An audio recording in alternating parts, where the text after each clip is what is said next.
Cage.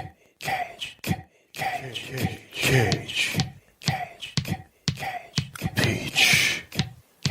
I could eat a peach for hours. Please. Kiss. Greetings and salutations. Welcome back to Cage's Kiss. This is the Nicolas Cage-based podcast in which we discuss each of the national treasures, cinematic masterpieces, and his life, as well as his life and times and the story behind whatever movie it was that week and the wisdoms in it. I'm All American, or Adrian.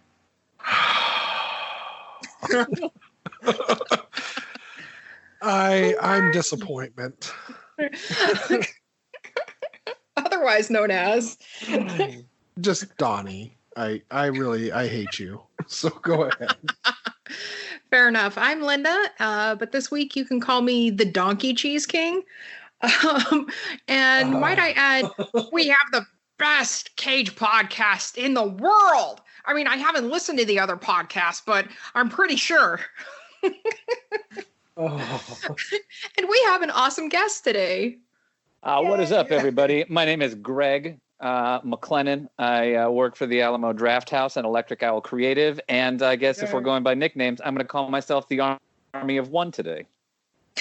No doubt in reference to that 1993 Dolph Lundgren movie. Oh, yeah. No, that's what we were supposed to watch, right? Because I'm fucking up to date on my Dolphy lungs. It would have been better. Oh, my God. They're stealing cars. Well, it's diabolical. Interesting podcast if you're already throwing shade. Yeah, I believe we're the only Cage podcast that isn't full of Cage apologists. So, Oh, no, I'm a full Cage apologist, and I'll let you guys know that off the bat. I think he is one of the most miraculous things to ever grace our silver screens. I used Well, that to is really true. like the Alamo Drafthouse. I think we still have our love for Cage, but it's a complex relationship. It's a little battered. It's kind of like he's J.D. Salinger and we're one of his kids, you know? I mean, I can appreciate that. I mean, I started off kind of on the, like, I love Nicolas Cage movies from the 90s that you were nostalgic about. Oh, yeah. Then I started, like, diving into some, like, deep dive Cage because a guy that I worked with, we were like, Nicolas Cage is great. And then we were like, what would be the most, just terrible idea to make money? And I go, what if we did a marathon where people came to the theater, we locked them in for 5 movies or 10 to 11 hours, and we showed them nothing but Nicolas Cage movies and trailers, but we don't tell them what they are. Oh my God. And You then madman. And then people came, like it sold out like in like 5 minutes, and I was like, oh shit, I didn't think that was going to happen. And then the next year I was like, it'd be a real funny goof, do that shit again. And then it happened. And then the third year I got reached out to and they were like, hey, Nicolas Cage wants to come. And I was like, that's not fucking true. And he tried to come year 3. So I did it again. And then he wrote me a really nice note to like share with everybody. And he goes, if you do this next year, I guarantee I'll come. And then next year he came. Wow. And fun fact, I go, Nicolas Cage, you're coming. You can pick all of the secret movies. They won't know what they are until the title hits the screen, but you can pick the lineup and put them in order. And one of the movies, Nicolas Cage, who actually sat next to me for 12 hours watching his own movies, picked was Army of One. Oh, wow. That is so Did he also pick Sandally? No, Never on Tuesday. I've wanted to show Xandali, but it's a very acquired taste. Not to say that I haven't shown weird stuff. I would never repeat a title each year. So if like you showed Face Off and Con Air one year, you're like, you know what, next year's not going to have any Face Off or Con Air. Yeah, Good that idea. makes sense. Yeah. Most people can only take so much. I don't know, man. Everybody would go home from those things, and then I would just get like tweets and shit where people are like, oh man, I was so drunk on it, I went home and watched more Nicolas Cage. Which I think is the wholesome way of enjoying Nick Cage, is imbibing alcohol. I mean, yeah, Cageaholicism is a real thing. I think that was the root of this whole thing, though, was like me and Linda getting drunk and watching stuff like Next and Knowing. I mean, okay. Yeah. I think Knowing is a very interesting film. It was Roger Ebert's favorite film of the year it came out. Yeah, no, I think we called out Roger Ebert for that on our episode about that. But Next is just like fucking like, oh my God, it's not just even good enough to be a beautiful TV piece movie. of shit. Like I love it. It really is. You can't appreciate I was just talking about it with a bunch of other Nick Cage podcasters, and just last night, and one of them was saying that they wish that they stuck to the story more, the short story by Philip K. Dick. And I said, it's about a golden god who uses his sexual powers to make women do what he wants. Like, I'd say it still is, because he looks at you the way my boyfriend looks at his brother. Or what? How'd that go again? And Madeline will be sober in the morning. I feel like the log line is way better whenever you're just like, yo, is that Nick Cage magic action movie where you can jump through time briefly? And you're like, oh, I'd watch that. Yes.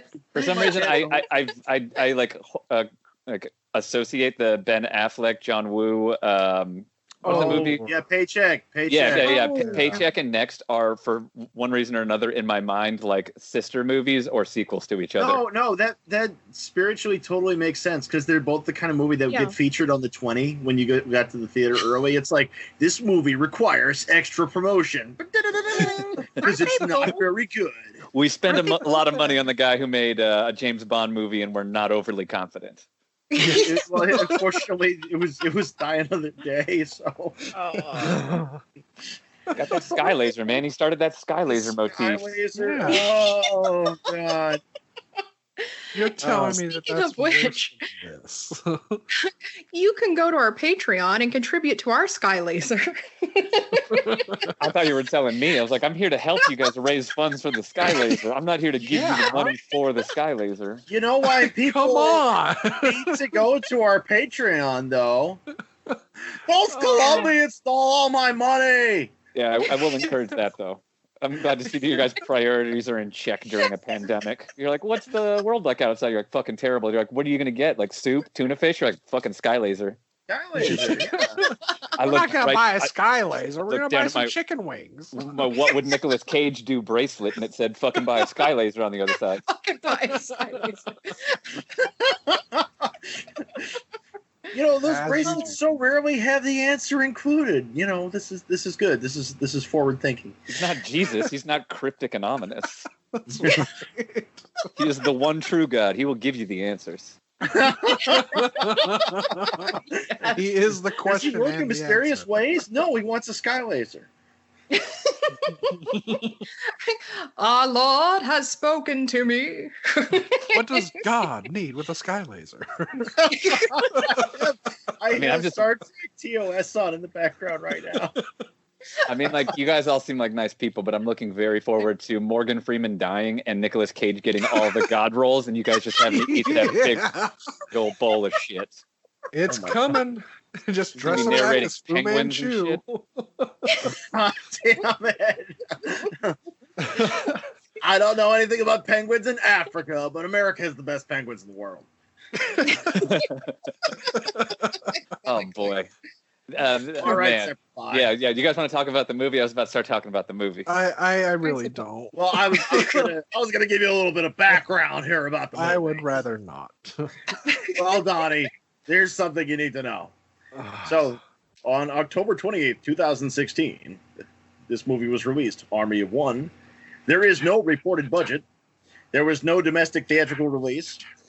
And it earned a whopping $372,000 worldwide. Somehow, this one actually didn't have a release in any Arabic country. I wonder why. Yeah. The other Cage movies from around this time period did pretty well in the UAE, but I guess this one didn't get showed there.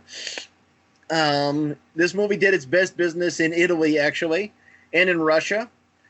So it was number 7 in Italy behind Ocean's 8 and something called Hereditary. And in Russia, it was number 11 behind stuff like Rogue One and Collateral Beauty, which I think is the worst title I've ever heard. Where do you see it?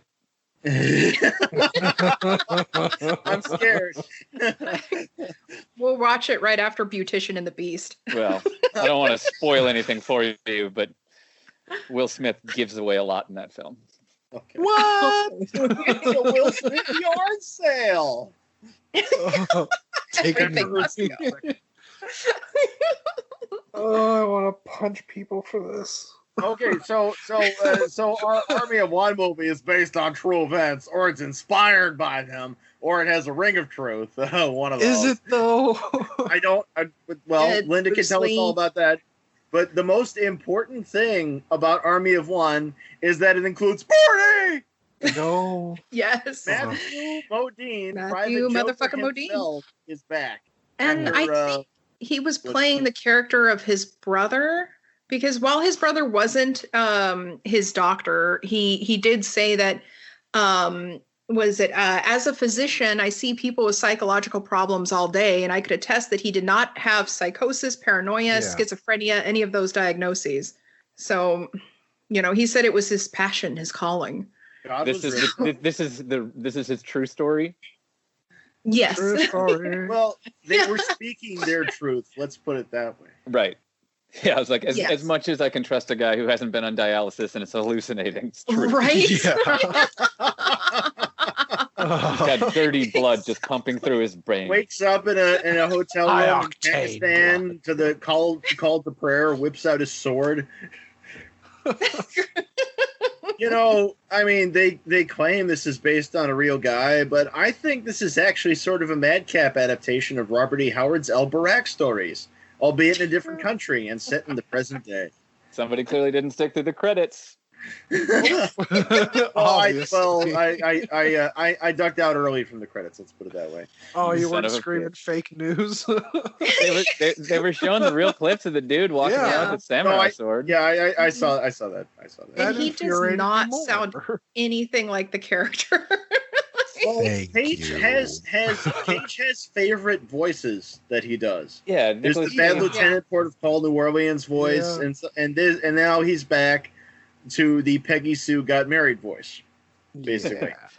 He's like, what did I almost lose friendships and family over? Oh, that Peggy Sue voice. Paid freaking dividends. It was like eating the cockroach. It was a brilliant decision. He does kind of go slipping back into Cage when he's high and he's got his leg in a brace. Well, that's okay. That is okay. There's many inconsistencies about this movie. Just somebody who doesn't appreciate an actor who brings layers to their character. Go ahead. Ogres have layers. This man. Cage should be paying you, sir. Oh no! Didn't I tell you? I told him he came out to the theater. I'm on the payroll now. Do you scout out haunted castles for him too? No, I've actually gotten into real estate to sell his castles during this difficult time. Oh, well, my castles are made of sand and they melt into the sea. Jesus Christ. So apparently I got a lot of information about Gary Faulkner, mostly from that GQ article that inspired this. But apparently he was a really, really kind guy. Or I'm sure he still is. I shouldn't say was, but he's turned into an asshole. Yeah, he's got a lot of friends, and he's known to be the kind of guy that would give him the shirt off his back. And he was couch surfing for the longest time. And so they definitely got that right. And he does have a friend named Pickles. So that's right as well. Who doesn't? But, yeah, right? Does his friend Pickles really look like Paul Scheer from The League?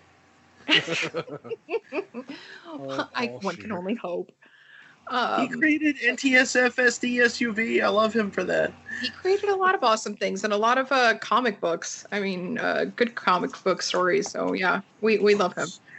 But yeah, so anyway, he didn't see God and didn't talk to God. He just had a dream when I think it was like a couple years before, where he had to go to Afghanistan, but his feet would never touch the ground, which is why he tried going by boat at first. And it sounds like all the stuff that they were kind of making fun of him for in the movie was pretty much true with the boat. Like dear audience, before? Don't literally attempt to do things that you literally saw or did in dreams. Some of those things belong there. But when he was, I guess you could call it caught, whatever, and sent back to the U.S., it was his 11th attempt at doing this. Yes. I'm so far removed from reading that article that I'm like leaning over the computer being like, oh, what's she going to say next? Because this is interesting. Yeah, and the character that Wendy played, Wendy, what? Wendy, you know, What? from You Reno always 911. second guess yourself on pronunciations. Just go with the first one. McLendon-Covey? Yes, thank you. Nailed it. I'm not even looking at it. You get a gold star. Yay! Not you. I know. I'm just happy for our guest. But she was apparently not a real character. They don't say anything about his love life. I think she was just an amalgamation of some of his female friends. And apparently he was watching television with one of the women and their husband when he saw a show that had it was about knives, and it made him decide to get the samurai sword. This was in between watching God's Got Talent and books and shit, right? Yeah. I was actually It's hoping called the for New Larry Testament. Cohen's God Told Me To. Oh man, That Larry scene Cohen's where anything, you, I'm there. Yeah, right. That scene where he's like trying to slice up the oranges and he's got his sunglasses on, it totally made me think of Blind Fury. It's like, yes, this is what I've always wanted to do. Shit, Play fuck. Blind Fury. Shit, fuck. I mean, it just made it look like a relaxing afternoon. They were going to have some fresh squeezed orange juice afterwards. And then he was just like, oh, I see I'm having all the fun. I'm going to be a good guy and let you join in on it. And then she's just like, oh, I get it. Yeah. Like the only time he's ever is like an actual like shitty person apart from having this like bizarre quests and impulse. Yeah. Like he's like a very like good natured, like wholehearted person. He just like in the movie, and I'm separating the movie from the person. Like it's just like they tie any of his like adverse emotional behavior to like substance abuse to where it creates like a genesis for it in the story to where like having now watched this movie like 4 times, like the first time I was really excited about Nicolas Cage going to Afghanistan or Pakistan to kill Osama Bin Laden with a samurai sword. And then I watched the movie and I was like, oh, okay. And it was like, it was enjoyable, but relatively like kind of like a nothing burger. And then whenever I got to watch it, and then I watched it again, and every time I watch it, I start to appreciate the movie more. Me too. That's exactly you know it. the story about what happened to the movie, though, right? Yeah. I thought you were talking about my Stockholm syndrome, but you're talking about how they took Final Cut away. No, I'm sure you'll share that story it. too. Well, no, like this is a Larry Charles joint right here. So this is from the guy who gave us Borat and Bruno and The Dictator. And this movie actually seems to have hurt his directing career. But Cage was a little upset. Not super, no, but rapey old Weinstein recut the movie without anybody else's input. As he does, and it really feels like it too, because like there's for me there was the germ of a good idea in there, and there's some good scenes, and some of it I'm like I'm on board with this, and then there'll be a really awkward cut or or the scenes will go in a really weird order. And it's like, wait a minute, we're back in the States, and how did he? And what's this now? But for me, the most glaring thing, honestly, was the narration. Yeah, that feels like an afterthought, and like I think exactly. It's super weird though, because like watching a movie like that and like seeing the editing of it, it's almost like they made an earnest movie that was going to be wacky and weird. Kind of like it's not going to be an adaptation or anything like that, but like it would have kind of that earnestness with like a lived-in kind of feel. But it feels like in the editing that they made it more of like 90s, early 2000s like comedy with like hard cuts to be like, and now we're in Pakistan. You're like, okay, well I get what you did there, but it just didn't really super duper work. And they're like, fuck you, we're not doing it the other way.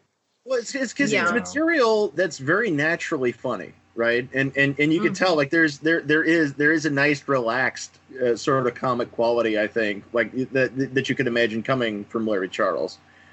But then it's not just the narration. Like generally, I'm not anti-narration. Like I think it could be a wonderful like storytelling thing. It's like I prefer Blade Runner with narration, right? I was just gonna say Blade Runner. I don't know about that. Bravo, sir. What people don't get on that same train agreeing with everybody. It's like, oh yeah, the director's cut's a Blade Runner, but they're not. No, they're not better. I'm sorry. No. From what I heard, like I Harrison was like, Ford you're did off to a lots bet. of I have Blade Runner tattoos down my arm, so That is you're That is 2 awesome. for 2 for me, buddy. Replicant. Blade Runner, if you ask me, it's a spiritual successor to Alphaville by Godard, and that was all about the narration. So I think that just makes sense, frankly. But this narration, what I'm talking about is the fact that like the narrator is taking on this really stupid freaking Omnipotent like role. faux sarcastic comic tone, right? Where it's like I'm the fake narrator and this is what he told me. And I think it was probably all just part of like the Harvey Scissorhands attempt to punch it up. I am blaming him. I'm blaming Harvey here. Yeah, because I think like because you notice like there are jokes in the movie and they're complete jokes, but then the narration decides that it's there to tell you that it's like in case you missed it, this is funny. He put a knife in his friend. Well, I think it might be like the case of like Starship Troopers, where everybody watches it and they absorb it on one level, and then as people become more intelligent to the film, if they didn't get it on the first time, then they realize that it's satire. And I think that there's a large portion of this that is an earnest telling of a man, but also it has kind of like satiric elements where it's like obviously it's not like a Trump American, but like it's a Bush American. And you read it and you're like, he's a good person. He's got layers. Like we're not just dunking on like that kind of mentality and that kind of person, but also look at this ridiculousness.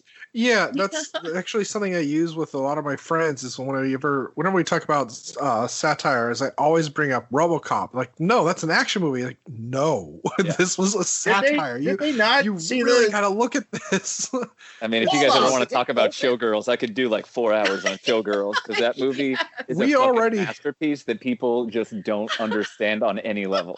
We were already discussing Showgirls 2 and the two different cuts of that. So that's you guys are amongst the faithful. I've only ever seen the TV edit of the Showgirls, honestly. Like I've seen the shit out of Basic Instinct. I've seen the shit out of Total Recall, but I've only ever seen the TV edit of the Showgirls. Well, with the bikini cut. Yeah, whichever they were showing on TBS like 15 years ago. If you go and Google Showgirls on YouTube right now and look up the TV edit, it's just like they're wearing like weird hard plastic that they terribly CGI'd over their nudity because they couldn't take out that much nudity. Yeah. So it's just like people walking around in fake weird brown bras. That's what they did when they showed Bram Stoker's Dracula on TV, the Coppola one. They cut out frickin' Renfield entirely, and then for all the scenes with the sexy vampires, they have like CG wonder bras floating, awkwardly over them. Things like that make me feel that kids today are spoiled because they didn't have to grow up what we did with removing dirty words and putting things in like wazoo and just beautiful made up words. Instead, you just get blanks. Mr. Falcon. Yes, exactly. Riggs, you airhead. But I actually have a copy of Showgirls that I got with my first Blu-ray player. And it was supposed to have been that I was supposed to have gotten gosh. Yes. And like, well, we don't have Fifth Element, but we can give you Showgirls. I'm like, you can give me? Like, I will take this. Thank you. It's an economic move. Then we'll just not talk about HD, DVD, and all that wonderfulness, which we did not buy into. So what I'm hearing is Elizabeth Berkley is an underrated comedic actress, and they love her in France. Yeah, I would have rather watched that than this movie. However, no. Wait, Linda, were you about to tell us more interesting Cage trivia, and we jumped on you and shut that down? Absolutely. I want to learn more. With Adrian, I am used to it. This is my But you're really good at redirecting around me, so it's okay. I don't know. I just didn't want to get lumped in with that guy who doesn't like Nicolas Cage, but is hosting a podcast for it, and also apparently likes to throw secret shade at Blade Runner. It's okay. You're in good company. Okay. So, he, from what I've heard, he's a really, really nice guy. His friends, he has a lot of friends and they all love him. And except he has a lot of interviews like with David Letterman where he keeps referring to Pakistanis as Pakis. This is Nicolas Cage or the real Faulkner? The real Faulkner. Okay. Yeah, Gary Faulkner. And they try to correct him. And poor David Letterman's like, I just want to make it clear. I want to go on record as saying I said Pakistani. I have a Muslim friend who also says Pakis. Well, he was trying to say, well, that's what they let me call them because we're friends and stuff. I was like, oh, Gary. They're very warm people. I wish David Letterman would be like, tell me about your black friends. Just lay that bear trap and see where he goes with it. Yeah, right. But I think that plays. I think that dovetails back into like the point where it's like, the satire is there where they're like, well, he does have some unsavory parts of his personality, but they found a way to wrap it into satire to make it an enjoyable and humorous movie, regardless if all company included here necessarily appreciated it. I think it's fairly miraculous that they were able to come back from the scene where he's introduced because he's very, very shrill in that first scene. Man, you're just not down with the G, bro. With the chicken wings. Well, there was a thing about that. His friend Darren said that they like to go to an all-you-can-eat buffalo wings place called, was it the New Plantation Restaurant in Evans? And I was thinking like, okay, places to move, just got an addition. That's what we should do with our Patreon contributions. We should have a take road a pilgrimage. Trip. God, are you saying that B-dubs is not good enough for you? I just want all you can eat buffalo wings, you guys. I don't ask for much. I don't want to ruin this for you, Linda, but have you ever thought about going to, and this is going to sound fucking crazy, Buffalo? Because contrary to popular, I know my grandma's place. It's one of those misconceptions. Everybody thinks it's made of buffalo's wings, but it's actually from Buffalo, New York. My God. What, you mean buffalo don't have wings? I don't like to mansplain, but when I do, I like to absolutely know what I'm talking about. Well, I got a grandma in Cheektowaga. We could go stay at her place and go over to Buffalo. But now I'm just thinking of like buffalo with like tiny, teeny little wings. Well, I've also got very great news for you, Linda. There's a place called Buffalo Wild Wings, and they have a mascot. Oh my God, and it's a gigantic buffalo, and it's got fucking tiny little wings on it for you just to marvel at. It's true. They're too expensive, man. I want it all you can eat. This is America. Say that to Thai curry, okay? I don't know if we could go to the same place because I'm gonna want bottomless buffalo wings with the Y. Yeah. Oh, God damn it. What? That's just how I roll. You don't judge me. You want those wings? Yeah, I want the wings with a Y, yeah. God damn, a Z. Anyway, so Russell Brand is God, right? Yeah, it's smart casting. And you may remember him from Forgetting Sarah Marshall or Get Into the Greek or that remake of Arthur that nobody liked. Yeah. Oh my God, that's right. They did do that. They did do that. Yeah, you've forgotten. So did I. Almost did a remake of Drop Dead Fred with him as Fred, which I kept hearing them talking about that, and my big reaction to that was like, people remember Drop Dead Fred? I do. I love Rick Mayall, man. I meant people in general. Be able to order a Domino's pizza, and they would deliver it with like a DVD on the top of it. And Drop Dead Fred was one of those movies, so everybody in America has it and has nostalgia. Right? No, there were like Bill 4 movies available in that. Right, and like Honeymoon in Vegas was one of them, I think. Fuck yeah. Because that's the kind of movie where to move it, you have to give it away with a pizza, with something somebody wants. Whatever, man. I was just ordering pizza, hoping I would get like it could happen to you or something. Oh. Oh. I will die on this Rosie Perez mountain. No, we love Rosie. We love Rosie.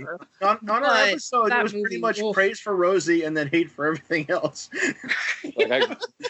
I have to get on a podcast after this, which is exclusively about white men can't jump. They're on their 850th episode. Yes. Tell me you identify with my thirst. Fruits that begin with the letter Q with an entire 2-hour set. So another person in this movie who some people called actors, but go ahead. Yeah, I call them the players, and a good cast is worth repeating because mentally I never left the 1930s. Back in my day, it was vaudeville.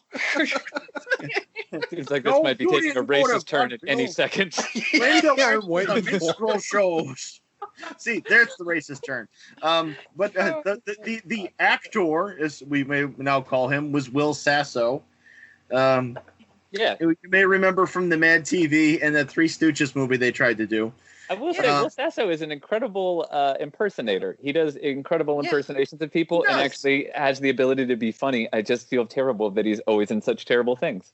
Yes. Or he has like do nothing roles. Not exclusively always in terrible things, because he was in a movie that I think is criminally underrated, and people are probably going to disagree with me. But in 1999, he was in a mockumentary called Drop Dead Gorgeous. Yeah, I have. Which I thought really captured that sort of Christopher Guest kind of vibe right there. I thought they really nailed it. A lot of critics just took a shit on it, and it's like, you guys, did you really watch the movie? There's I was just quoting it in the beginning. I was saying, "Who are you?" My girlfriend just popped into the office after reading the room and was just like, "I just poured you this big whiskey. I hope it's okay." And I was like, "It's fine. I don't necessarily know if my faculties will be tested today." I would like a little bit of a full glass of whiskey, no ice. You're gonna look really cool whenever you can go back to bars and say that. If I could, back when I met Linda, that was my full glass of whiskey days. I don't know if I'm still at that level. Well, we were living through the days of wine and roses. I think this is why we like leaving Las Vegas so much. We lived it. Oh boy! Whenever I did the marathon the first time, I opened with Vampire's Kiss. And I gave everybody funny vampire teeth and gummy bugs to eat. But I was like, you guys are gonna love this movie, and I talk obtusely about it, and then they found out what it was whenever it went up. So everybody's anticipation is for something fucking incredible. And then immediately after Vampire's Kiss, I showed Leaving Las Vegas, and I go, you tell me why that first performance did not get an Academy Award, but the second one got an Academy Award. They are literally the fucking same sides of the same coin, yet one of them is forever praised and the other one is like eternally mocked. You magistrate, you just weave a tapestry of chaos and throw it out on the world. So Cage is throwing up on the bench in front of the sand saying, "The torches of the damned!" I'm trying to remember what we did afterwards. I think I was just like, all right, and here's a Con Air or Face Off or something. And then I showed Firebirds because Firebirds is fucking. Oh God, yeah. I am the greatest. I am the greatest. Son, you've got panties on your head. What's weird is like here. As incredible as Nicolas Cage is in that movie, and as you just like hang on every moment because he is like the most like chauvinistic, cocksure, like beautiful man for 90 minutes. It's really Tommy Lee Jones eating the fudgesicle on this couch that is the best entire scene in that film. Oh, that. God. That's what I was here for all day. Honey, can we talk? Can I eat my fudgesicle? and then he doesn't even eat it. It's just literally like oscillating it back and forth in his mouth because Tommy Lee Jones probably didn't like fucking fudgesicles. Which makes him wrong. Yeah, I got an orange creamsicle. He wanted a dreamsicle. It was in his contract, and they just told him no. He's so mad. I'll make you guys remember this scene. We should just be happy it wasn't a rocket pop. Wait, I want to know why you guys don't like this movie. Wait. Army of One? Yeah. I enjoyed it. I like 49% like it. Yeah, I just the thing is like I see the movie and I see a lot I like in it, and I see the it is pregnant with potential, and then I see where that potential got ruined. It's like the TV cut of Brazil. It's like, man, there's a really good movie in here. Right.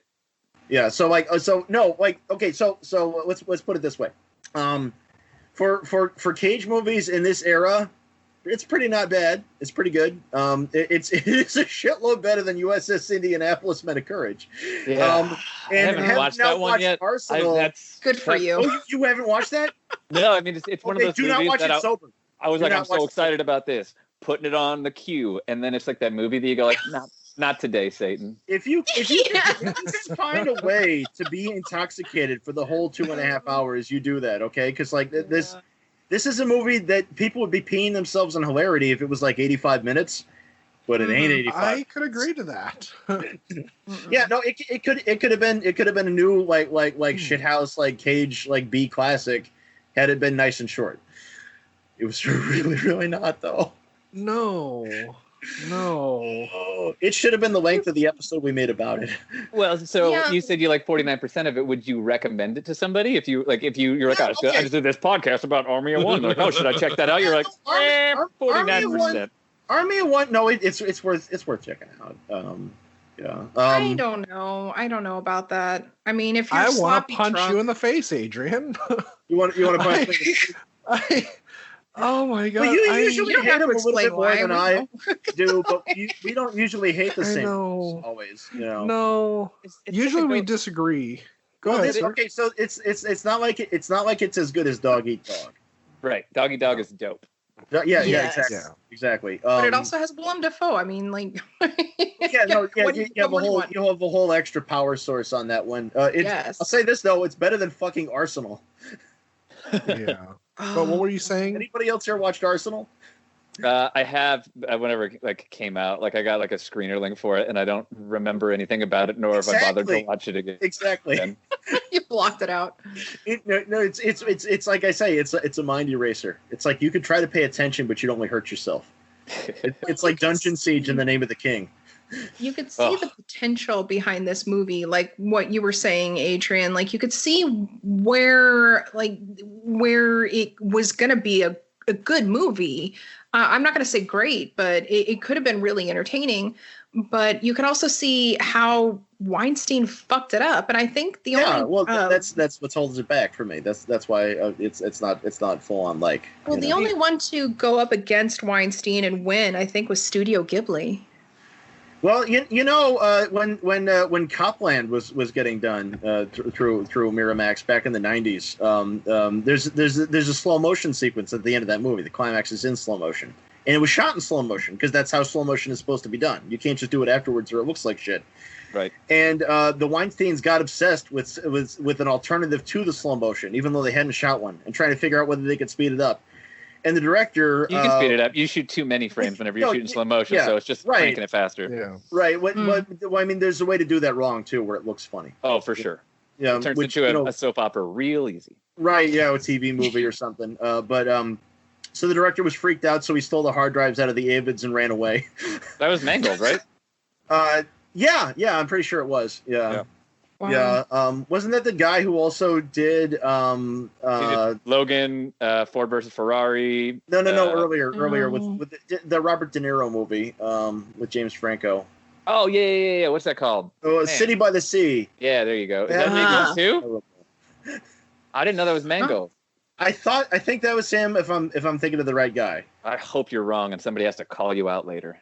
Well, I love being wrong on podcasts. I hope not, because I'm the one who does social media. So, I mean, we've been glaringly wrong before, just because sometimes a name will sound like another name, or a guy will just remind you of another guy. Hold on, in real time. You're doing the real checks so people don't do that.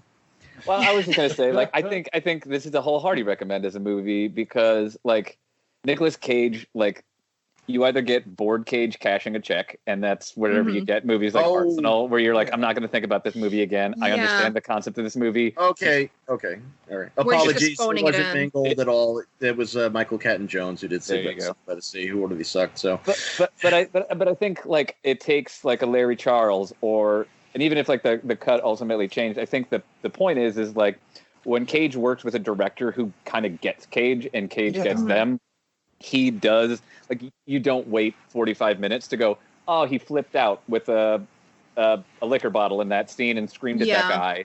Like this movie is a fully realized, completely inhabited character. Like as ridiculous as the voice is, it's jarring at first, and then you really settle into it. And I think that's like to the testament of his ability as an actor to fully commit, but going like way out of left field.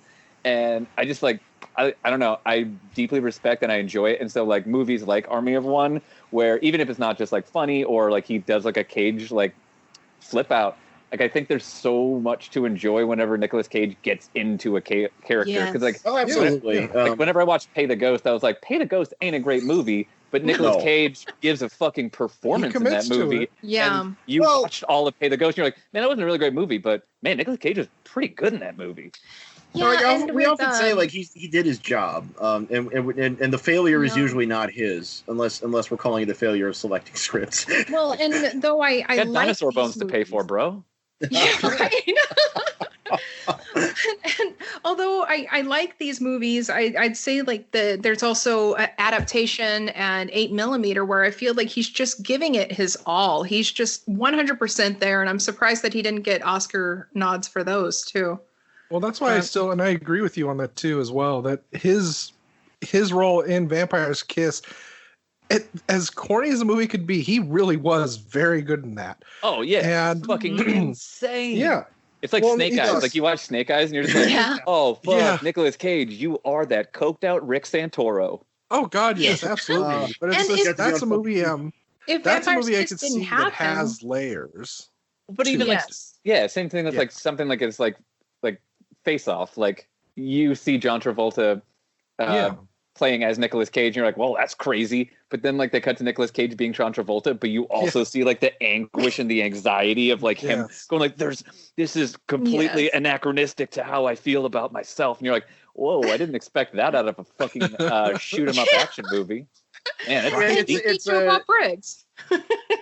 Somebody should ask Travolta what it feels like to have an actor literally run circles around him.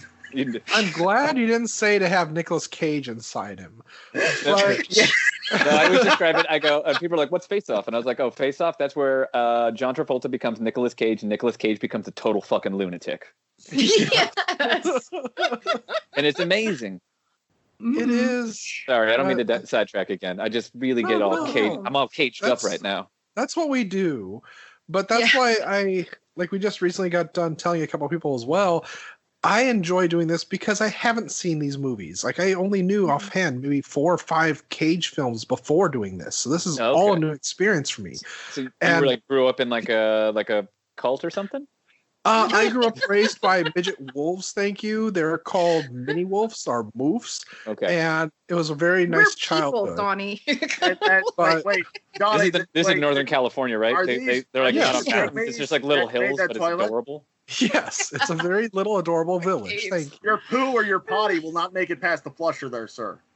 So, Warwick Davis is like, no, you got to watch Willow. I'm like, okay, cool. Let's watch Willow like all the time. Who's Nick Cage? Like, don't ask that. Just watch this. Okay, cool. I was an Ewok. So, yes, exactly. He was plates and skinned deep, and it was beautiful. Oh, Lord. Speaking of, if you really want to see something funny, Peter Dinklage has his first role, I think, an actual cameo in No Holds Barred. And he actually gets to play just this little guy in a cage above these people that just spits down at them and throws coins at their table. It's amazing. Boy, howdy. That sounds like a bar that I would go to, but also I didn't pay attention to that in the movie, and I've seen No Holds Barred a lot. I never noticed until I saw his face, like, wait a minute, is that Peter Dinklage? I looked up online, sure enough. Is his blind brother in No Holds Barred the same actor that was in Roadhouse? I honestly want to say... Who is also a blind guitarist? Right.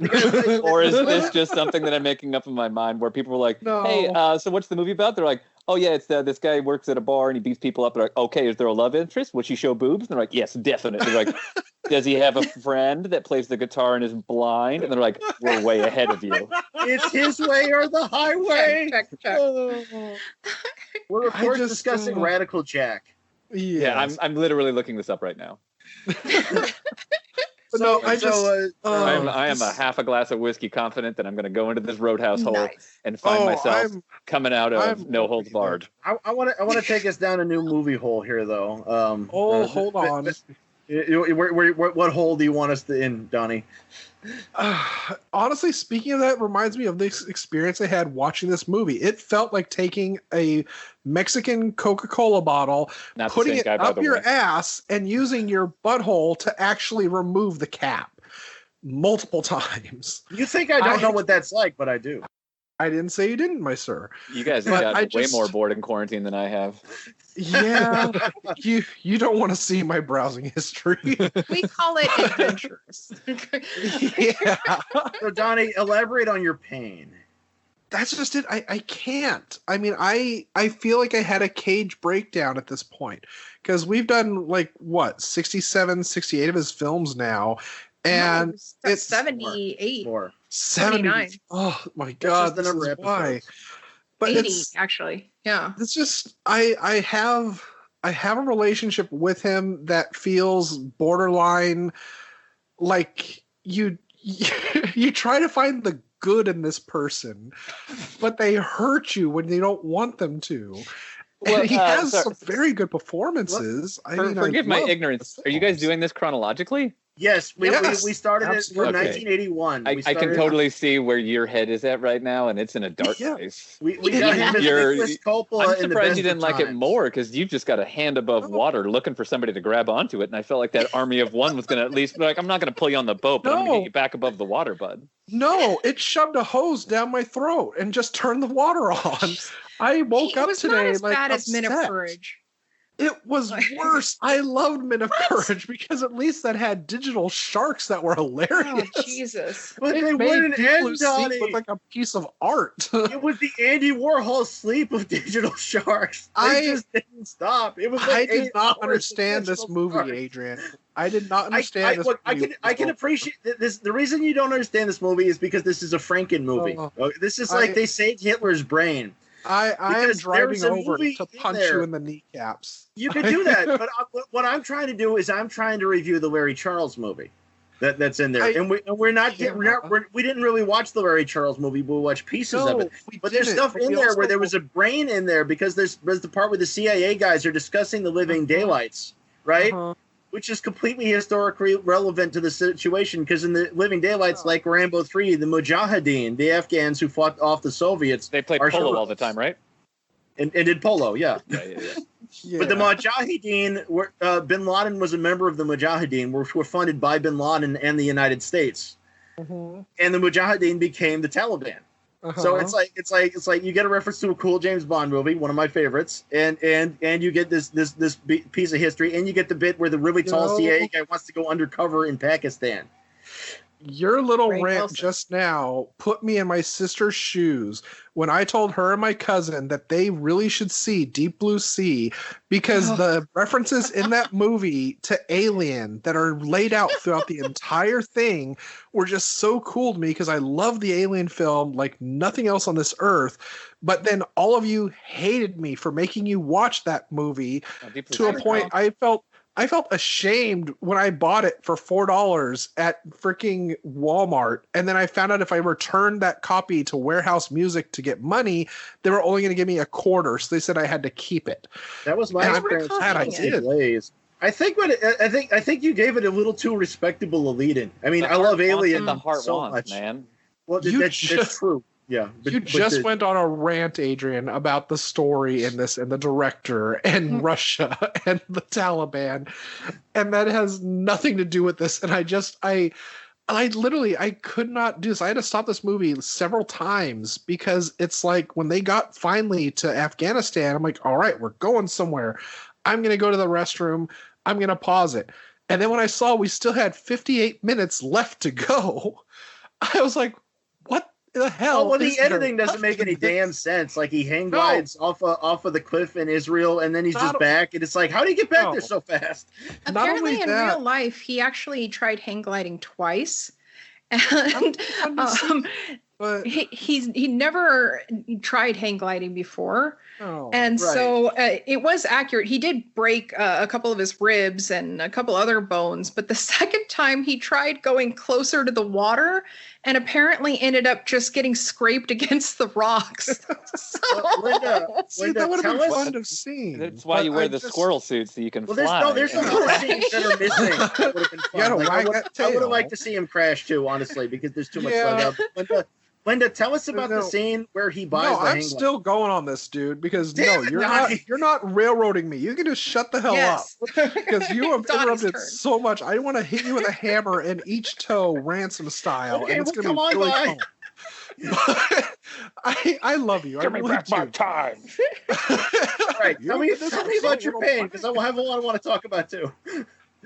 Oh my God, I don't know. It just felt like they were really over the top with a satire on this and I really don't want to get into politics of that, but every time they do something like this, it's like you have to tie together that this person is not only the most patriotic idiot, he's also the most religiously led idiot, because you have to tie patriotism and religion together, because why not? That's what's going to sell this. But it doesn't. It just felt like this was so trying harder than it should have, and it could have been because of the edits they did do it. Cage's accent, you have a point, I had no problem. Feels tacked on. Yeah, and it's like the Cage's accent I had no problem with, because I've heard him do it in the movies before, but it's kind of like that's kind of a weird choice. And just when I finished the film, I let a couple of my friends watch the trailer, and I'm like, let me know what you think about this. 3 out of 8 of them said they couldn't finish it as soon as they got past 20 seconds, because they asked me, he's like, does he stay in this character's voice the whole movie? And I'm like, yes. And like, why are you watching this? I'm like, because it's a podcast. Like, are you paid? It's like, no. And I was like, oh my God. You guys are talking about getting all you can eat wings with your Patreon. Like, fuck you, man. You're getting paid, bro. Patreon is our wing money. So people listen and go like, "Oh, if only I had it so good." Like I was quarantining with my girlfriend the other day, and we got a children's pool in the backyard that we could both basically sit in to not be Texas hot all the time. And I literally looked over at her while we drank a cocktail in this sad pool in my backyard, and I said, "I wonder what poor people are doing." As you do in 90-degree temperature heat with 30% humidity. 90 sounds pleasant, friend. We're 104 outside. Yeah, it's like 120 around there, But like, Linda and I adjust our monocles and we say, "I wonder what the simple folk do." I don't know. I kind of feel like this movie kind of falls in the territory of Dark, where it's like if there was another version of this you got to see, like a director's version, maybe I would have liked it more. But I didn't, because it was so frustrating, because it seemed like somebody took, like Aqua Teen Hunger Force. People either really enjoy it or they just feel like it's a bunch of jumbled moments that just really don't make much sense because there's no continuity. And this just felt like so many jumbled moments where you're waiting for the payoff, but it's kind of like they skip part of the joke and they go to a payoff, then to another, then another, then another. And it just feels like it kept going and going and going without any explanation or setup to what's happening next, except for occasionally saying God told him, "Hey, you got off track, buddy. You got to get back on here." And it's like, okay, thanks for letting me know, Mr. Editor. No, but I feel like I think maybe you approached the movie. Sorry, I didn't mean to step over you. No. I was going to say, like, we started both again at the goddamn same time. You go ahead. Adrian, let our guest go. I let him go. No, it's fine. I don't really care. It's not that valid of a point, but I feel like it's kind of. No, I lost the point now. God damn it! Well, no. we know that you're recommending your pro. We know that. But I know there's more to it than that. None of this is clear cut. No, I remember what I was going to go with. It was. I think it was just the fact that, like, and I'm not faulting you as a viewer, and I'm not championing the film as a result of it. But I think, like, sometimes, like, if you go to a movie. Like a movie like Dog Eat Dog, you generally don't necessarily go into like a group of criminals, something wrong happens, and they're individual stories, and you get to see them all, and they're great. Yeah. Or you watch like a movie about adaptation, and it's like about like writer's block, and basically that's it. Like it's a very kind of derivative, meandering film, but you kind of go into that going like, oh, I want to experience that character, and I kind of understand what that kind of movie is. And I think because it was a Larry Charles movie, like there was the notion of like it is kind of like a Borat or something like that, where it's like we're following this character around and it's not like, for shock humor, but like it is less about the narrative and more about the drive. And I think a lot of people got sold on the film for the function of the narrative to it because they wanted to see where that went. But ultimately, like, if you told me personally that you were going to go to Pakistan to kill Osama bin Laden with a samurai sword, I'm like, I don't need to necessarily know the arc of your story because I know what it is. But I do want you to tell me the story because it's going to be a fucking crazy story. You know what I mean? Yeah, exactly. Well, I didn't know much about it until I just read the back of the movie, and I was like, "Yep, I'm getting this." But I think the log line for the movie sells it as a narrative more than it sells it out as a character examination. Well, I think the thing is that the editing didn't just ruin the narrative. Like we're mentioning like the things the real guy did, and we're mentioning scenes where like he hang glides, and then we cut to the States. It's like comedy is timing. And humor is the big part of the engine that is this movie, and you ruin it. You ruin editing. You ruin timing, and it also halfway ruins Cage's performance. Even though I still appreciate his performance, because they introduce him waking up at the construction site. The narrator takes over, and then we have this awkward as heck cut to him getting the dialysis. And not only does it not go with what we just had, the performance doesn't go with the way it was in the previous scene. So like any plot, any stratagem he had to that, it's not allowed to build because of what they did. You get a crazy sense whenever he gets to that cave and he's on a dialysis machine opposite Osama bin Laden. You're like, oh man, this was about to be probably a very profound scene, but it's not because you guys didn't bait the hook enough, and obviously that's a function of like the murder of the edit. But the later stuff, I appreciate the attempts. Well, I think it was there. I think it was just taken away from them. Yeah, it was taken away. Like the idea of him waking up on dialysis opposite Bin Laden, who's also on dialysis, and then having a sword fight. I mean, that's a great idea. But also, like, imagine like the conversation that was probably written on the page that they filmed whenever they were there. You're like, oh man, he's probably going to have to like somehow come to grips with some sort of like kinship with this person because they're both on a quest and they both have this ailment, and like it's just like they created this character with very specific strokes. Yeah, and it would have been nice to see those things connect a bit more, even though like why Donnie's Dying of the Light comparison was very apt. Yeah, because like it's essentially the same thing, right? with murder completely destroyed through editing. And sorry, Donnie's internet died, but he's trying to make it back to us. Okay. I'd say, like, also in real life, apparently he was hoping that when he found Osama, he could share his dialysis machine. But when he got back to America, he should have put that in. I know, right? But when he got back, his catheter for the dialysis was so badly infected that he was running like a huge temperature, a really high temperature, I should say, and was hospitalized for a while. Because, it was pretty fucking bad. But I feel like we should move on. Well, first off, Linda, you want to briefly talk about the scene where he buys the hang glider? I'll let you. So Cage's character there goes into the sporting goods store to purchase the hang glider and explains how he wants to saw it up and put it in his luggage, which I think the guy did not recommend. And he says, I need a hang glide into Pakistan to capture Osama bin Laden. So I'm going to have a boombox on the hang glider, and I wanted you to know what music you'd recommend that I play hang gliding in to do that. Jock jams. Everybody knows it's jock jams. Well, no, I actually compiled a list. I'm going to give it here briefly. If it doesn't start with Flight of the Valkyries, it's not good. No, because I'm not derivative like some people. No. Sammy Hagar's Over the Top. Okay. The Birds 8 Miles High. Kansas, Carry On My Wayward Son, of course. And maybe Prism's Spaceship Superstar. Oh, jeez. Linda, what's your segment called? I want his clothes off. Clothes off. No nudity. Just a glam set of tramp stamp, if I can say it. Living on a Prayer.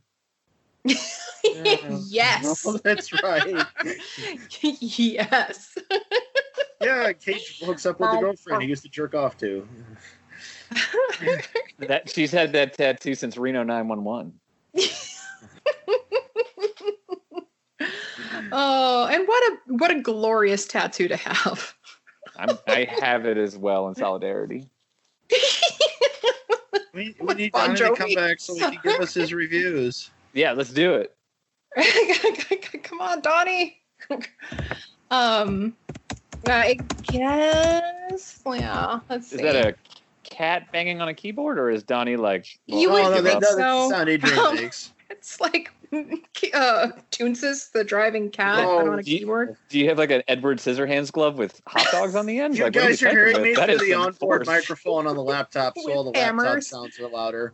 I'm on well, my 17-inch MSI laptop here. Oh, look at you, 17. I go big or go home, and I'm also home. It's not the size, it's how you use it. Well, Donnie's waiting for his internet to return. Okay, well, while we're waiting... yay, so Donnie's that's back. how I solve world hunger. Okay, yeah, you saved us all. So, Donnie, you got any reviews? I don't know. Yeah. I believe in you. Are you waiting for us to clap to give you life? Oh, no. Oh, it's trying to kill him. Oh, no. Do you guys know what movie Donnie was going to review, and then we can just make up a review even if we haven't seen the film?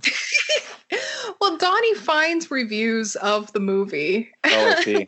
He gets us the user reviews so we know what the man on the street thought of the movie. Okay. Well, I mean, like, I can help you out. Can't you just do like a keyword search and we'll just read out what the keywords are to this film? Because that's one of my favorite things. Because there's, okay, here you go. It's not a review, but I can tell you these things definitively are 14 items that are 100% in the film that IMDb felt were relevant for if you were to type in just these words, they show, they will bring up this film. So if you typed in God character, 21st century, construction worker, Badlands, Pakistan, Osama Bin Laden, talking with God, vigilante, diabetes, hallucinations, katana, hang glider, number in the title, and based on a true story, you would 100% find yourself located to the sole film on IMDb, which is Army of One. You're saying anybody who went looking for a Lifetime or Hallmark movie wound up finding this movie instead? I mean, if a Hallmark movie had this, I would cancel all of my streaming options and just have the Hallmark channel blasting into my face all the time. Because hang glider, based on a true story, katana, diabetes, and talking with God are just touchstones in my life. Yeah, those are in all those romantic Christmas movies they make. Yeah. I really like whenever I look at these and I look at like something like Die Hard with a Vengeance, it's like black-white person relationship. And you're like, what? That is a keyword? It's just like Black Mama, White Mama. And Amos and Andrew. Yeah, anyways, we can pull up all these movies based off of just that. It's better than the keywords for our website. We have stuff like mom kiss porn. And that's how I found you guys. Right. Yeah, my internet just keeps dipping for some reason, and it's affecting even my phone line actually. So it's kind of I'm gonna hope it's gonna be okay, but if not, I was just saying that before I got into reviews, I wanted to hear what our guest was trying to say when they were telling me that they thought I may have entered in with the wrong mindset or something with viewing the film. Oh no, it was may have helped it. It wasn't necessarily something about you in particular. Oh no, I didn't. It was just kind of about like the notion of the movie where if you were to tell somebody about, Army of One, you walk away and think about it as a narrative film, going like, what's the story of him going to Afghanistan and doing that? But the movie is actually more of a character piece in kind of like the Larry Charles style of it, where he's like, I want to explore this character by exploring how he reacts in situations, while simultaneously getting that basic just kind of story of him going to Afghanistan. But I think like a lot of people kind of come at the movie wanting to know the narrative, whenever the narrative is actually so much more derivative because you want to know about the character. And I think the movie goes for the character, but I think in Rechopping, they tried to make a narrative comedy out of it, as opposed to kind of exploring this person.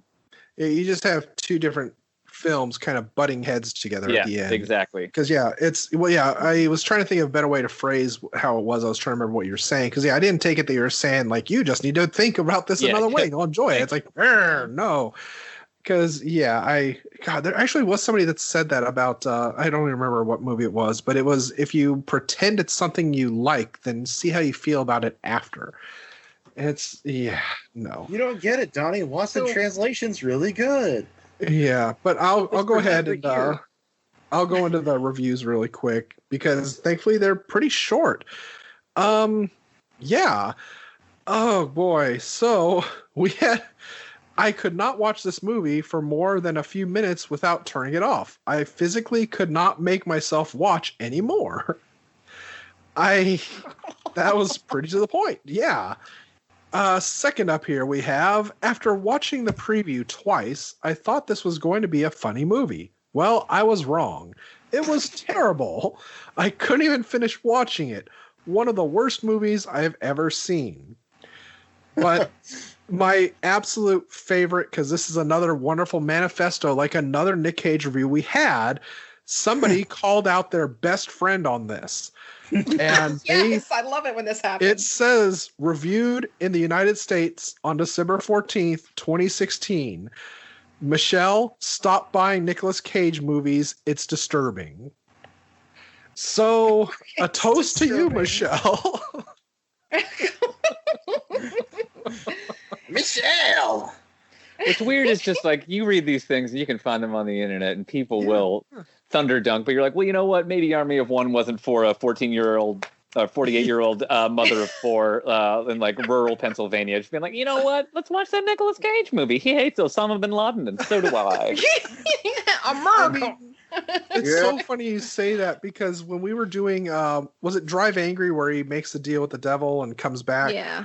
All the reviews I found, all the hate-filled reviews were all like written from people that you can just very well picture go to church every Sunday, because every review just like there's just so much cursing, there's so much nudity.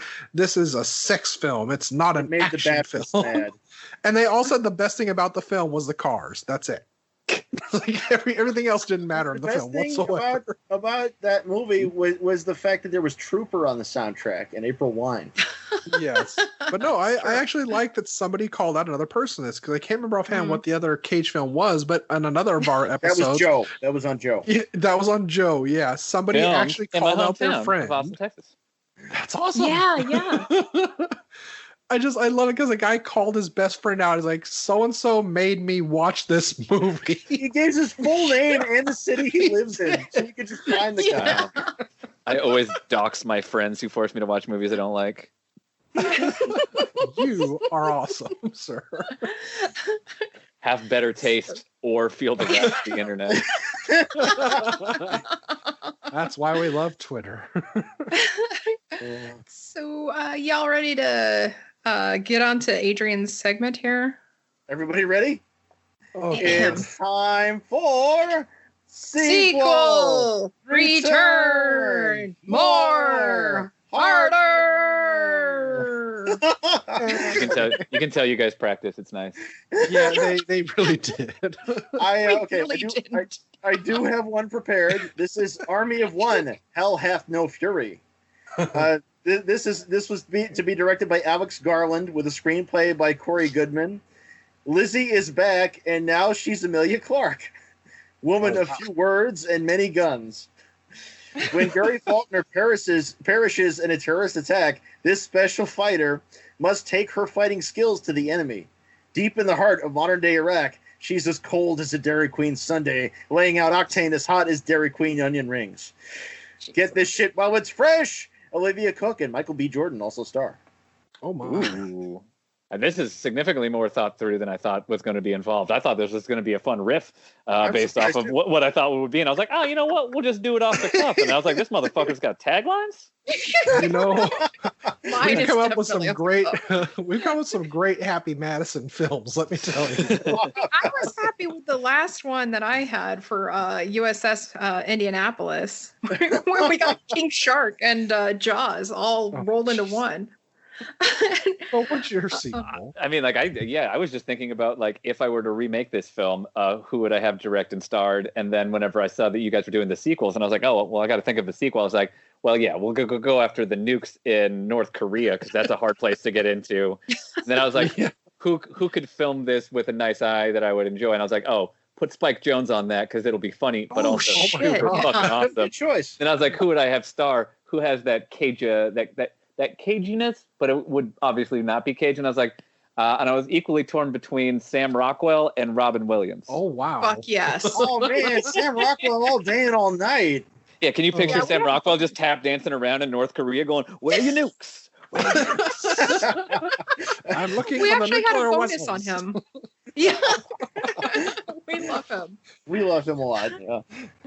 Oh, Yeah. that's cool. Especially for Ninja Turtles. Yeah, come on. The guy showed up with menthols and regulars. He's just a goddamn gentleman. What is the difference between them? And a scholar. Donnie? Honestly, I didn't want to change the cast. I just want to change the director to make sense of this, where we're going with Robert Rodriguez, and we're doing a El Mariachi style Desperado. Oh, it's where like we're you just took something you didn't like and then took a shit on it and offered it to somebody else to try. Exactly. We're doing a straight up remake of the exact same movie, except it's just going to be called Madness. And he's going to be playing with the same voice that he did in this film, but it's going to be more akin to Taxi Driver and Joker, where the woman that he's in love with does not exist and his friends do not exist.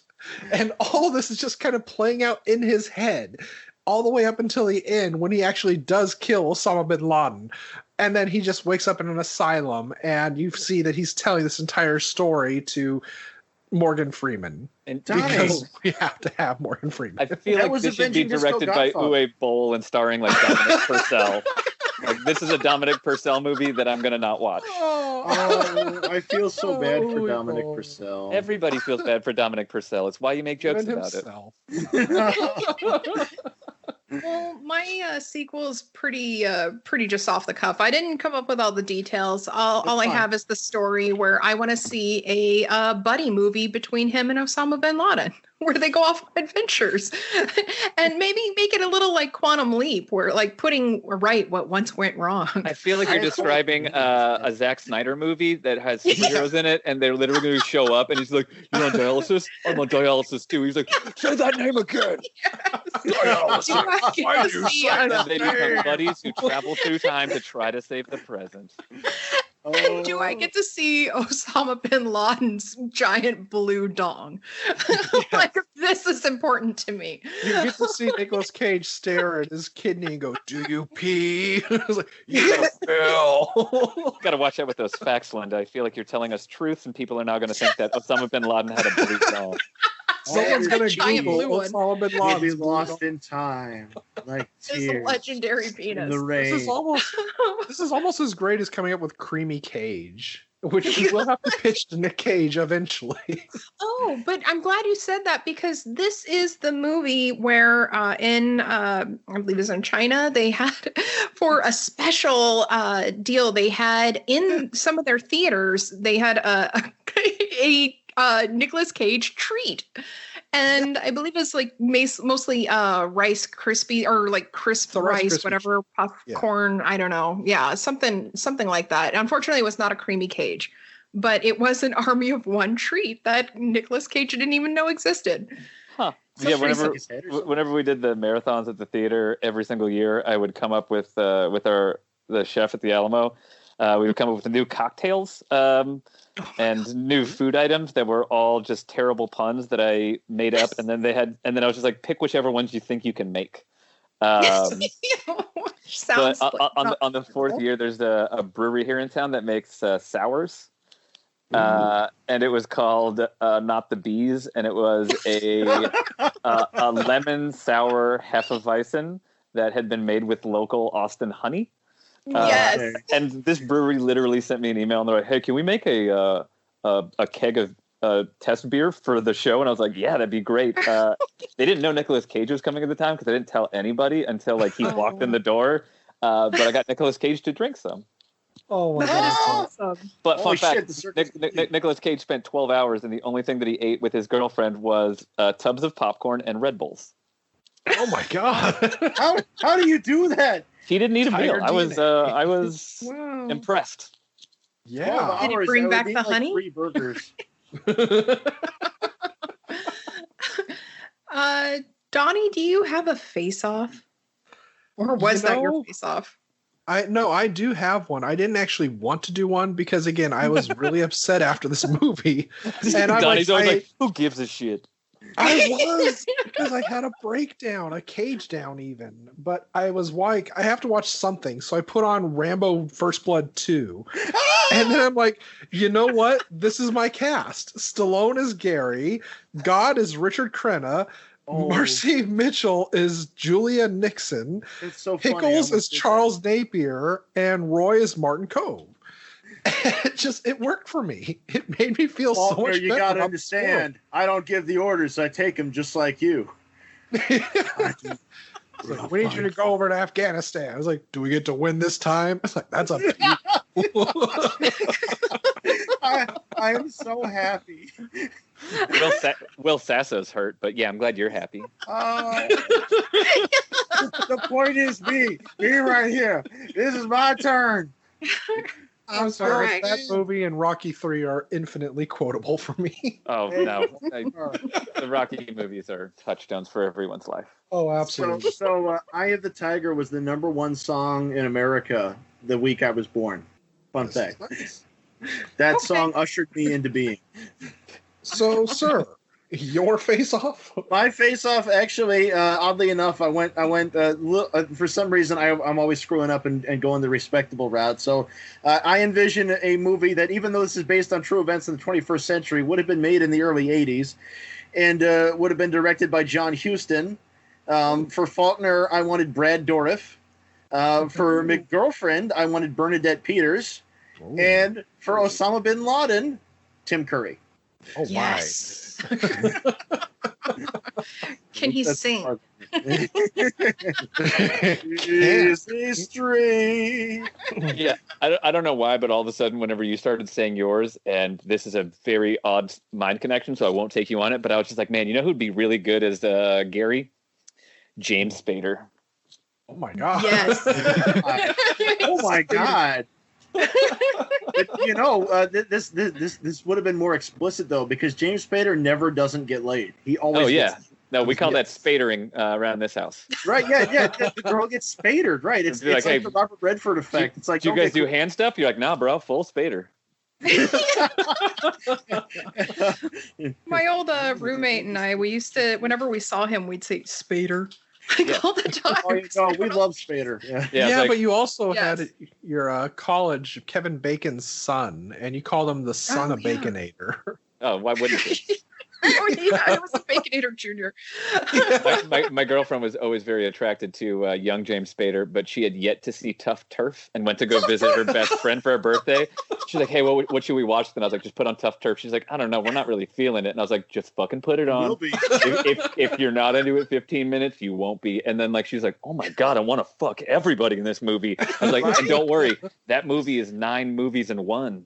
And whenever you think it can't be more movie, all of a sudden it's a music video with James Spader playing the piano by himself, shirtless. As he does. Sorry, I just needed to. I don't know why my brain works that way. I'm so happy you mentioned Tough Turf. It proves that I'm not crazy. The movie really happened. Oh, it's fucking amazing. I love Tough Turf. Who Do doesn't? you have anybody else in mind for recasting it? Me? Yeah. I mean, like I said, I was just thinking about stars, and I was just like, Robin Williams or the Rockwell would be amazing. But then I was like, oh fuck, God, get that James Spader. But I think I would go full sequel route. I wouldn't remake. And I would have him go, and so I'd probably do away with love interest stuff because I would get into that gritty action narrative, but with a buffoon in it, and like a lethal or not lethal weapon, police squad type shit, where it's just like it's like earnest but also stupid as shit. Yeah. It's like Jean-Claude Van Johnson. If you guys ever watched that Amazon, like that one season they did, it was just like, you guys are fucking skating a line that I am impressed by. I was so sad that they didn't I'm so sad they didn't come back with a second season for that. I know. Yeah. Man, I just saw Time Cop last night. You're the bad guy from Time Cop. Ron Silver, nice to meet you. So it's a deep dive with Heat Vision and Jack, but I'm glad that you guys were with it. Absolutely. Oh, God, yeah. I call him Blue Steel.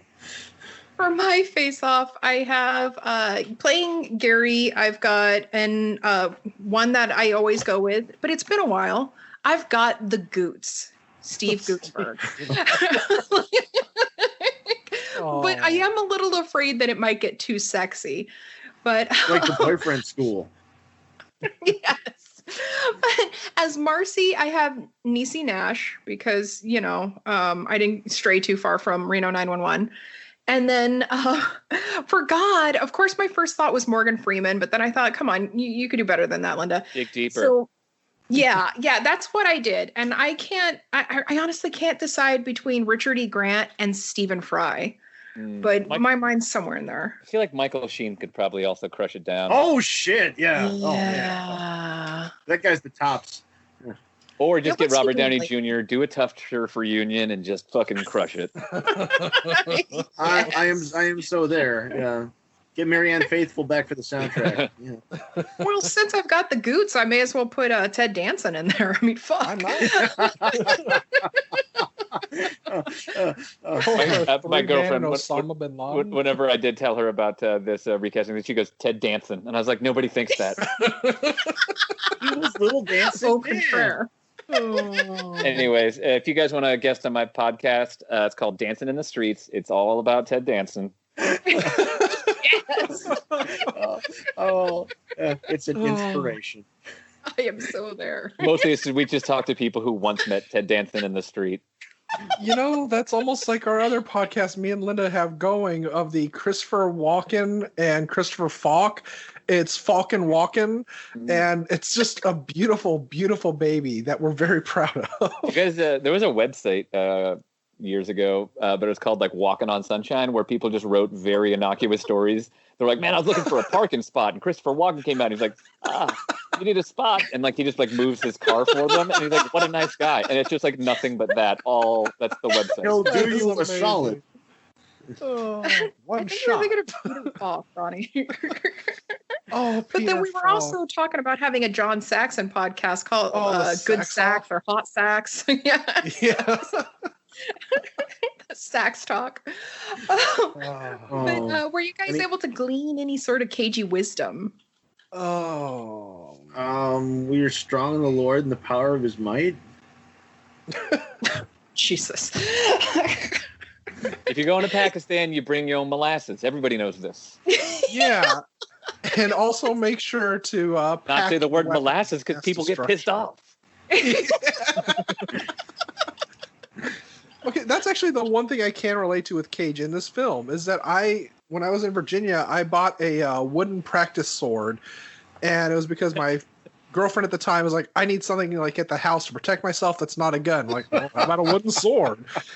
And we tried packing it in our suitcase, and then when we got home, it's like, where the hell is it? And it's like, oh, we had to package it separately. It's like, why? It's like, because it's a simulated weapon of mass destruction. Of mass destruction? Is Mass it? Destruction. Yes.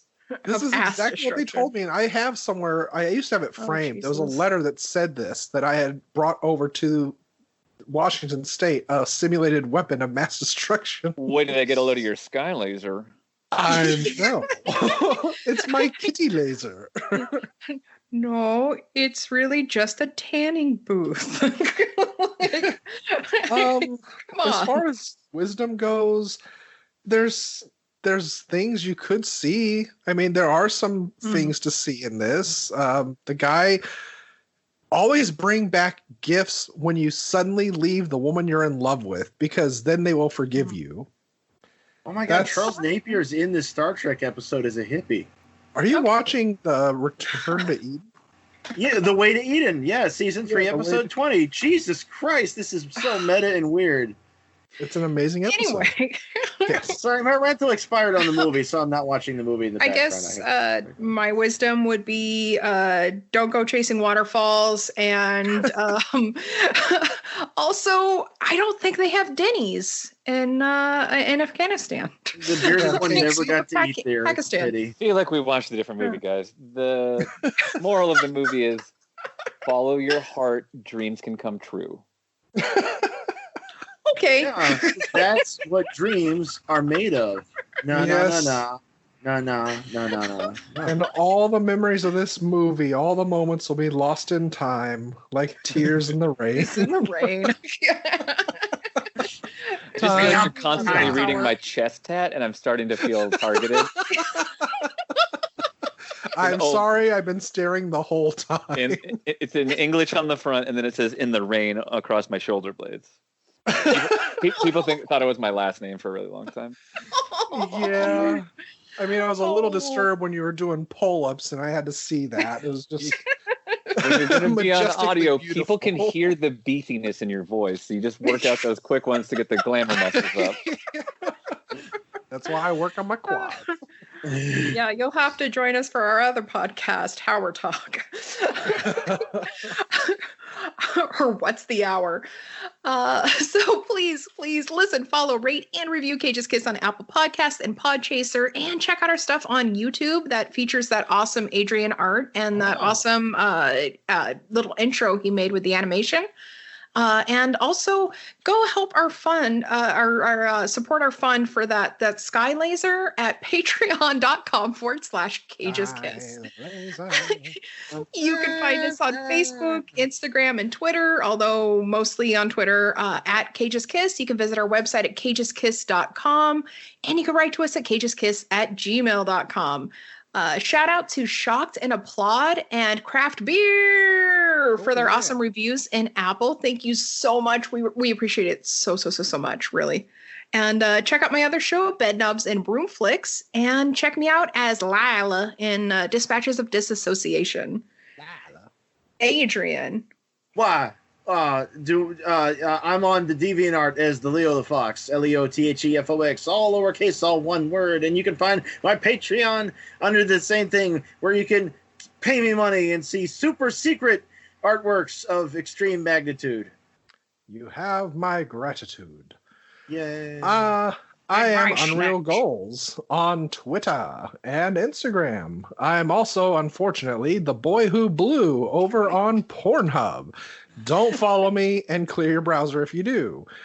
I also, eventually, when I get my art done, I'm going to be hosting Wisdom in the Bottle, where I rant about movies and whatever else comes to mind for 2 to 4 hours. Seriously.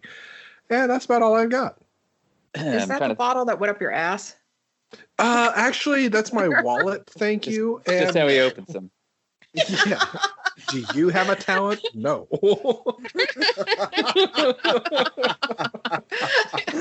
Man's got to eat. I'm sorry. Where can the people find you and your excellence? If you want to tell me that I'm wrong, tell me your opinion, or just tell me that I missed some facts here. You can find me on Twitter at the McLennan, which I guess you'll probably be like, hey, this is him whenever you tweet out the podcast. But also, I have a movie actually coming out into movie theaters and VOD this month. It is called The Pale Door. It is a horror Western.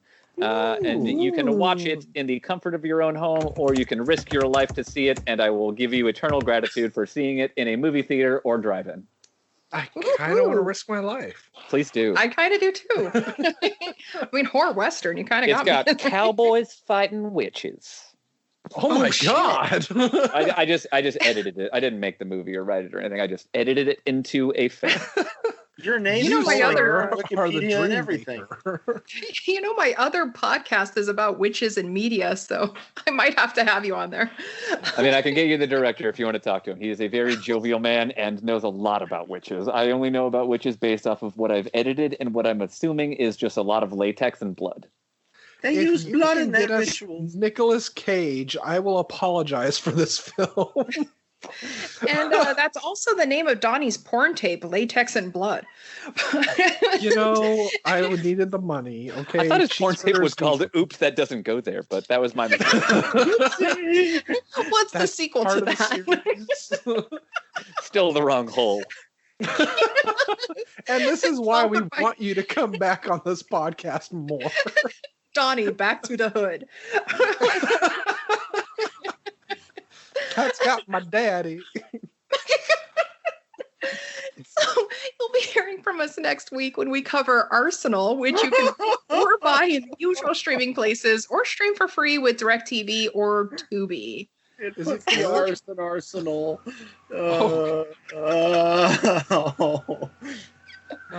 I can't wait. I hear the cops. I gotta get going. Yeah.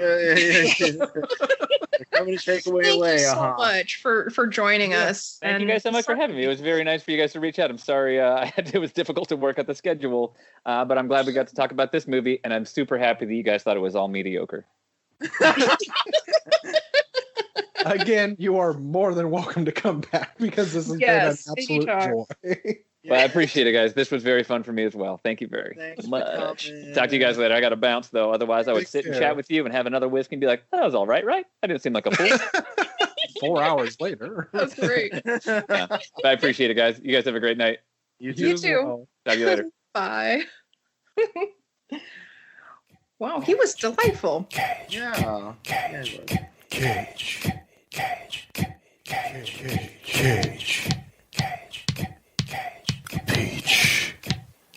I could eat a peach for hours. Please. Kiss me.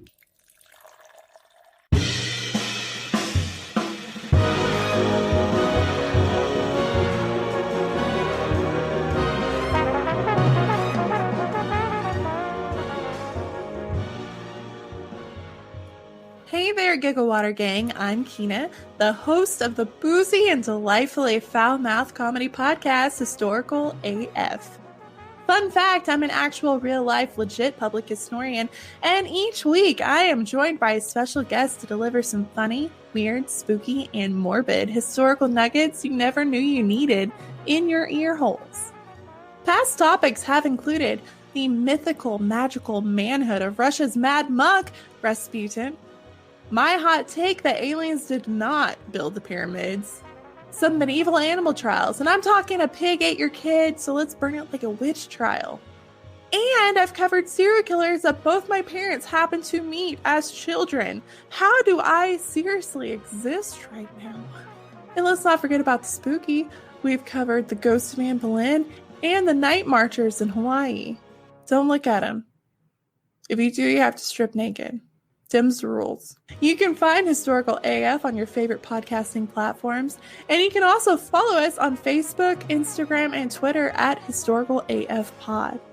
For your one-stop shop for all links on how to listen, the website, photos, Patreon, merch, and more, go to linktr.ee